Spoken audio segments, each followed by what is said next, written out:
قال اللہ تبارک تعالی فی کتاب الحمید وفرقان العظیم فاستعوذ باللہ السمیع العلیم من الشیطان الرجیم بسم اللہ الرحمن الرحیم یا ایھا الذین آمنوا اذا قمتم الی الصلاۃ فاغسلوا وجوہکم وایدیکم الی المرافق وامسحوا برؤوسکم وارجلکم الی الکعبین۔ اللہم صلی علی محمد وعلی آل محمد کما صلیت علی ابراہیم وعلی آل ابراہیم انک حمید مجید۔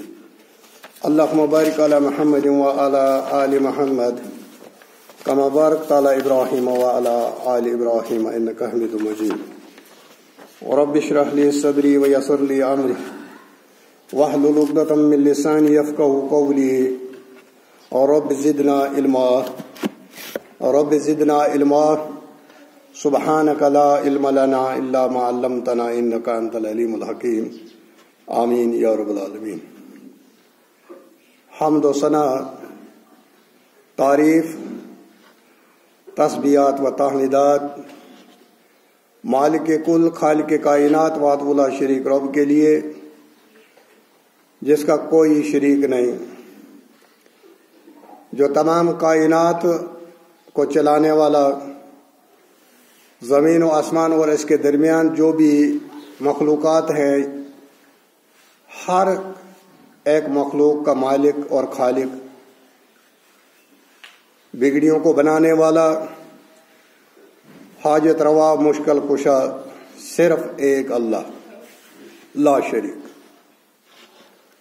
درود و سلام ہوں آقائے مدنی حضرت محمد عربی صلی اللہ علیہ وسلم کی ذات اقدس پر،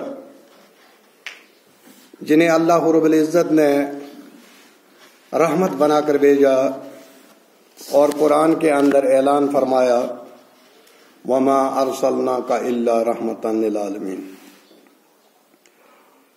حمد و ثنا، درود و سلام کے بعد اللہ رب العزت اپنی رحمت میں جگہ دے صحابہ کرام کو، اولیاء کرام کو، علماء حق کو، جنہوں نے اس دین حق کو مینوان ہم تک پہنچایا۔ ہم بات کر رہے ہیں ایک کتاب جو ہم نے شروع کی تھی، ضیاء الکلام، علامہ عبدالغنی المقدسی رحمہ اللہ کی کتاب ہے، جس میں انہوں نے یہ اہتمام فرمایا ہے کہ اس کے اندر صرف متفق علی حدیثیں درج کی ہیں، یعنی بخاری اور مسلم کی احادیث مبارکہ، اور باوجود فقہ حنابلہ سے تعلق رکھتے ہوئے انہوں نے یہاں پر کتاب و سنت کو ترجیح دی ہے۔ یعنی ہمارا یہ سب مسلمانوں کا یہ عقیدہ ہونا چاہیے کہ سارے امام جو ہیں وہ عزت کے قابل، احترام کے قابل، ان سے محبت کرنا، ان کی عزت کرنا، ان کی توقیر کرنا ہمارا فرض ہے، لیکن دین کے معاملے میں اطاعت صرف محمد رسول اللہ صلی اللہ علیہ وسلم کی ہوگی، یعنی جو کتاب و سنت سے ثابت ہو اس پر عمل کیا جائے گا۔ اس کی وجہ سے کسی بھی امام کی شان میں کوئی بھی نقص نہیں لازم آتا۔ بہرحال آج ہم چوتھی حدیث پڑھ رہے ہیں اس کتاب کی، جس کے راوی ہیں حضرت سیدنا ابو ہریرہ رضی اللہ تعالیٰ عنہ۔ یہ سیدنا ابو ہریرہ رضی اللہ تعالیٰ عنہ ایک عظیم صحابی ہیں، راویان حدیث میں سب سے زیادہ روایتیں جو ہے کتب احادیث میں انہی کی ملتی ہیں، حضرت ابو ہریرہ رضی اللہ تعالیٰ عنہ۔ یہ ان کی کنیت ہے ابو ہریرہ، اصلی ان کا نام ہے عبد الرحمن ابو ہریرہ، لیکن نام سے نہیں بلکہ نام کسی کو پتہ بھی نہیں، لیکن کنیت سے بہت مشہور ہوئے۔ اور یہ صحابی رسول اللہ صلی اللہ علیہ وسلم کی مسجد نبوی کے صوفہ پر رہتے تھے. ان کا گھر کوئی ٹھکانہ نہیں تھا بلکہ مسجد کے صوفہ پر چبوترا تھا اسی پر رہتے تھے. اصحاب صوفہ میں رہتے تھے.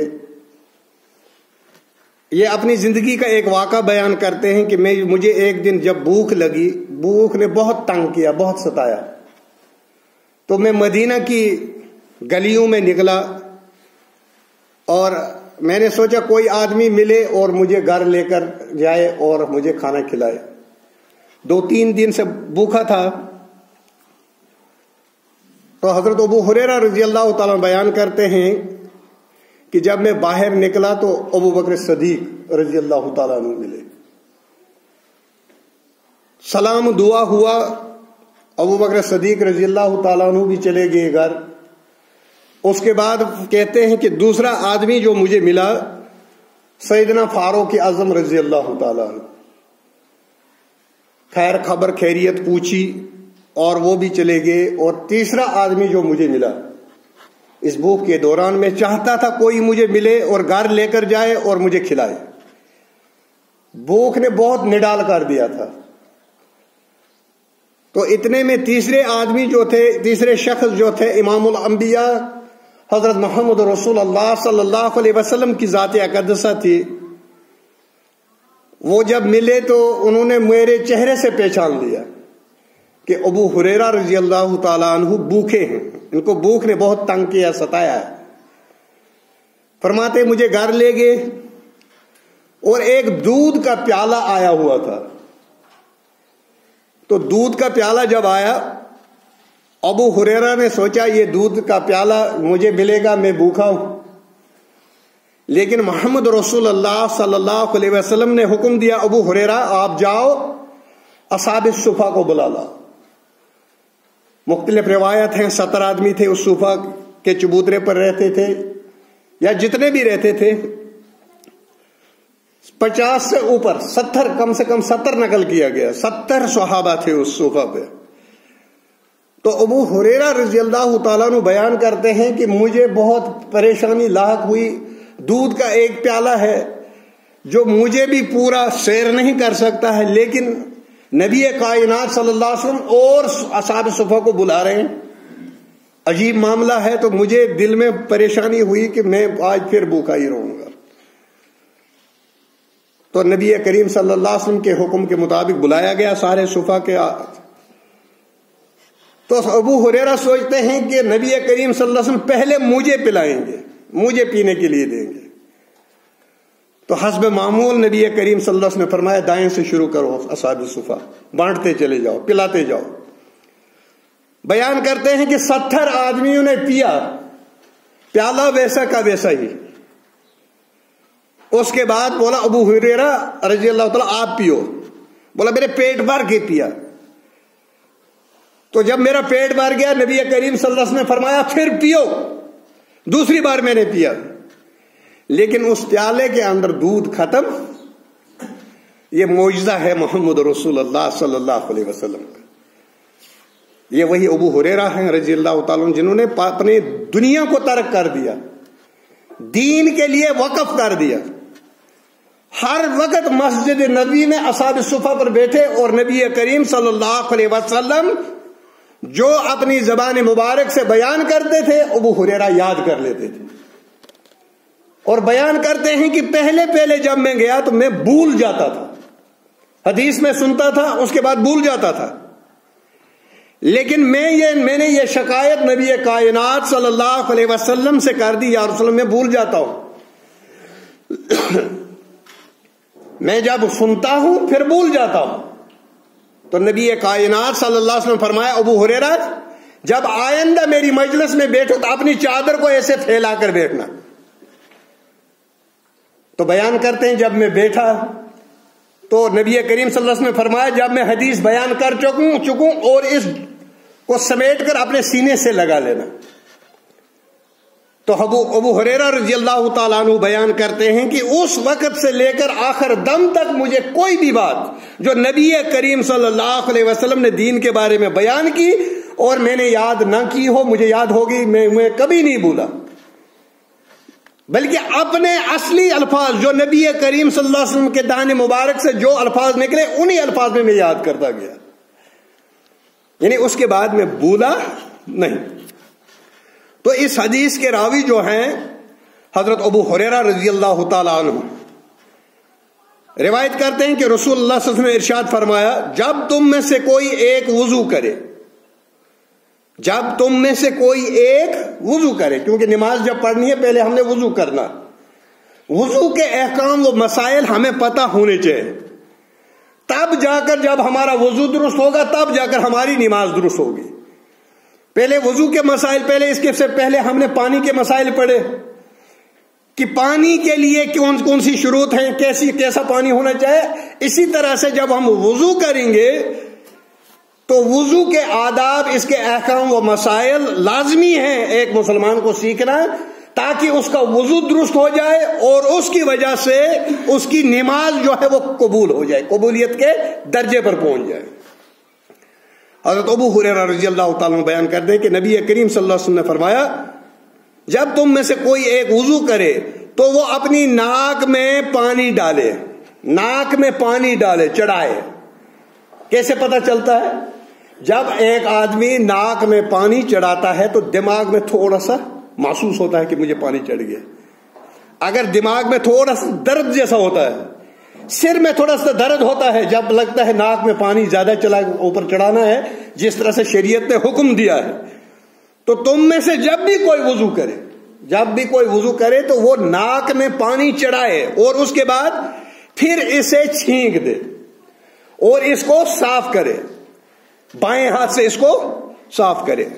اب دیکھو آپ کہ ہم کس پیغمبر علیہ الصلوۃ والسلام کے امتی ہیں جو ہمیں ناک صاف کرنا بھی سکھاتا ہے۔ ناک صاف کرنا کسی بھی پیغمبر علیہ الصلوۃ والسلام جو بھی دعویٰ کرتے ہیں کہ ان کی سیرت آج موجود ہے، ان کی کتابیں آج دنیا میں موجود ہیں جو آسمانی کتابیں، کوئی بھی یہ دعویٰ نہیں کر سکتا کہ اتنے چھوٹے چھوٹے جزوی مسائل ان کی تعلیم وقت کے پیغمبر کے موجود ہوں ان کی کتابوں میں، یہ ہو ہی نہیں سکتا۔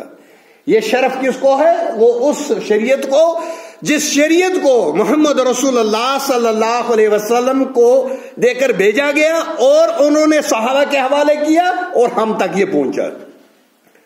تو اس لیے شریعت میں ایک اصول یاد رکھ لیجئے، اگر میں کوئی عمل کرتا ہوں، عبادت جان کر اگر میں کوئی عمل کر رہا ہوں، اس کے لیے چاہیے مجھے پہلے دلیل ہونی چاہیے، اس کے بعد عمل کروں، اس کے بعد عمل کرنی ہے۔ عمل کرنے سے پہلے دلیل کا معلوم ہونا ضروری ہے۔ اگر اس کو دلیل معلوم نہیں ہے پھر اس کا عمل کرنا بیکار ہے، کیونکہ وہ پھر عمل کرنے میں کوتاہی کرے گا، جس طرح سے مرضی آئے، جیسے مرضی ہو ایسے وہ عمل کرے گا، لیکن پہلے دلیل کے بغیر۔ ہاں، اب اگر کوئی آدمی کسی کو یہ کہتا ہے کہ یار یہ کام جو آپ جو یہ عبادت کر رہے ہیں، یہ عمل کر رہے ہیں، یہ صحیح نہیں ہے، یہ بدعت ہے، یا کوئی بھی حکم لگاتا ہے، تو جو اس پر عمل کرنے والا اس کے لیے لازمی ہے کہ وہ دلیل پیش کرے۔ عمل کرنے والے کے لیے لازمی ہے کہ وہ دلیل پیش کرے، یہ اصول ہے محدثین کا، فقہاء کا۔ لیکن یہاں عجیب مسئلہ ہے، اگر کسی کو یہ کہتے ہیں کہ بھائی یہ عمل نہیں ہے تو وہ کہتا ہے اس کی ممانعت کی دلیل دکھاؤ۔ ارے بھائی میں مجبور نہیں ہوں ممانعت کی دلیل دینے کے لیے، تو عمل کر رہا ہے، دلیل تجھے دینی ہے، دلیل تیرے ذمہ ہے، کہنا میرے ذمہ ہے، اعتراض کرنا میرے ذمہ اور دلیل دینا تیرے ذمہ، کیونکہ تو اس کو عبادت سمجھ کر رہا ہے۔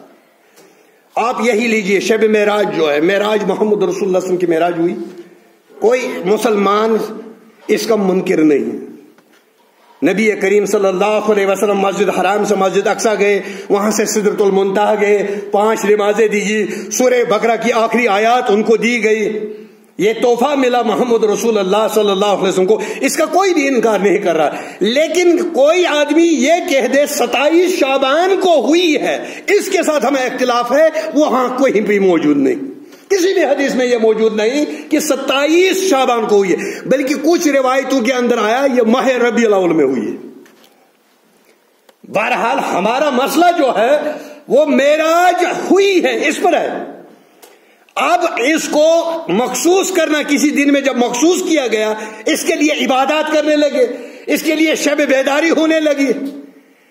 اب ہم یہ ان سے کہیں گے کہ بھائی نبی کریم صلی اللہ علیہ وسلم نے اس دن شب نہیں کیا، دلیل انہوں نے دینی ہے. ہم کر رہے ہیں، کیوں کر رہے ہیں؟ دلیل مخالف نے دینی ہے. جو اس پر عمل کر رہا ہے، جو دین سمجھ کر رہا ہے، دلیل اس کے ذمہ. ہمارے ذمہ دلیل ہمارے لیے اتنا کافی ہے کہ نبی کائنات صلی اللہ علیہ وسلم کی حیات طیبہ کے اندر انہوں نے کبھی اس پر شب بیداری نہیں کی، اور یہ بھی نہیں بتایا یہ کس شب کو ہے، 27 کو، 35 کو، کتنے، 2 کو، 3 کو، کوئی ڈیٹ نہیں دیا گیا. یعنی کہ یہ جو ہے یہ خود متعین کیا گیا کہ 27 رجب، اندازہ لگایا گیا، ربیع الاول بھی کہا گیا.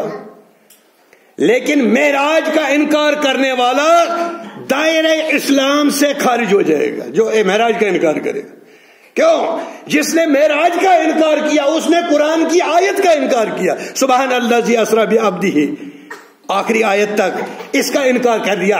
اور پورے قرآن کا کوئی انکار کر دے وہ بھی دائرہ اسلام سے خارج ہو جاتا. اگر اس کی ایک آیت کا انکار کر دے وہ بھی دائرہ اسلام سے خارج ہوتا ہے. انشاءاللہ اس کے بعد میں آپ کے سامنے ایک کتاب رکھوں گا، نواقص الاسلام. اسلام جس طرح سے وضو کس چیز سے ٹوٹتا ہے اور اسلام کن چیزوں سے ٹوٹتا ہے، یہ بڑی بڑی 10 چیزیں ہیں جن سے اسلام ٹوٹ جاتا ہے. یہ اسلام کے دائرے کے اندر پھر نہیں رہتا. ایسا وہ عمل کرنے سے، وہ 10 عمل کرنے کے بعد وہ اسلام کے دائرے سے نکل جاتا ہے، وہ اسلام کے دائرے میں نہیں رہتا.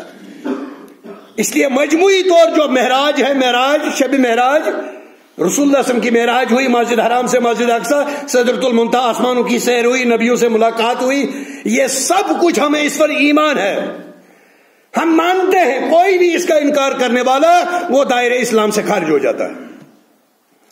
لیکن یہ کس دن ہے اس کے ساتھ ہمیں اختلاف ہے، کیونکہ اس کے لیے کوئی دلیل نہیں.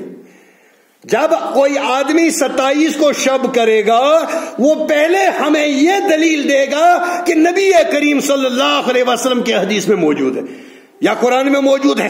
قرآن میں تو یہ شب کا تو ذکر نہیں ہے، کوئی کسی دن کا متعین نہیں کیا گیا، کون سا دن تھا، کون سی تاریخ تھی، یہ نہیں بتایا گیا. قرآن میں شب کا، یہ اس کا ذکر کس کا ذکر ہے؟ معراج کا ذکر ہے، اسرا کا ذکر ہے. تو اس مجموعی طور اس کو انکار کرنے والا دائرہ اسلام سے خارج ہو جاتا ہے. لیکن مخصوص کر کے اس کو کسی دن میں متعین کرنے والا وہ بھی ایک گناہ کا مرتکب ہے کہ وہ اپنی طرف سے شریعت سازی کر رہا ہے اور یہ متعین کر رہا ہے کہ اس دن ہے. بات واضح ہوگی. تو نبی کریم صلی اللہ علیہ وسلم نے فرمایا جب تم میں سے کوئی وضو کرے تو وہ اپنی ناک میں پانی چڑھائے اور اس کو چھینک دے، ناک کو اندر سے بھی صاف کرے، اور جو کوئی مٹی کے ڈیلے استنجا کے دوران استعمال کرے. مٹی کے ڈیلے استنجا 2 چیزوں سے کیا جاتا ہے، پانی سے اور مٹی سے. جب آدمی کسی جنگل میں ہو، پانی نہیں ہے، یہ بیت الخلا بول و بزاز کے لیے گیا، اس نے استنجا کرنا، کس سے کرے گا؟ مٹی سے. اگر پانی ہے اس کے بعد اس کو پانی ملتا ہے اور پانی سے بھی کرتا ہے، یہ اس کے لیے اور بھی بہتر ہے، افضل ہے. لیکن مٹی کے ڈھیلوں سے بھی استنجا ہو جاتا ہے، اور استعمال کرنے کے دوران یہ لحاظ رہے کہ طاق استعمال کرے. 3 1 3 5 7 9 جتنے بھی، جس سے بھی اس کی استنجا مکمل ہو جائے، اس کو یقین ہو جائے کہ میرا استنجا ہو گیا، میں صفائی حاصل ہو گئی، میں پاک ہو گیا. لیکن یہ خیال رکھنا ہے کہ جو ڈیلے یہ استعمال کرے گا وہ طاق ہونے چاہیے. اس کے بعد نبی کریم صلی اللہ علیہ وسلم نے فرمایا جب تمہارا کوئی آدمی، تم میں سے کوئی آدمی نیند سے بیدار ہو جائے، رات کو سویا ہے، صبح اٹھ گیا، یہ جاتے ہی پانی کے برتن میں ہاتھ داخل نہ کرے. اس نے کیا کرنا ہے؟ ہاتھ ڈائریکٹ پانی میں نہیں ڈالنا، بلکہ نبی کریم صلی اللہ علیہ وسلم فرمایا ہاتھوں کو پہلے برتن کو ٹیڑھا کر کے پانی لے لو، ہاتھوں کو 3 بار دھو کر اس کے بعد برتن کے اندر داخل کرو. آگے وجہ بھی بتایا، بیان کی محمد رسول اللہ صلی اللہ علیہ وسلم نے، فرمایا آپ کو یہ معلوم نہیں آپ کے ہاتھ نے رات کہاں گزاری، کسی ایسی جگہ لگا نجس ہو گیا، اب آپ پورے پانی کو نجس کرو گے، اور جب پانی نجس ہو گیا تو وضو نہیں ہوگا، اور جب وضو نہیں ہوا تو نماز بھی نہیں ہوگی۔ اسلام میں صفائی کا اتنا خیال کیا گیا، اتنا لحاظ کیا گیا کہ چھوٹے چھوٹی جزیات کا بھی نبی کریم صلی اللہ علیہ وسلم نے چھوٹی چھوٹی باتیں بھی ہمیں بیان کر دی۔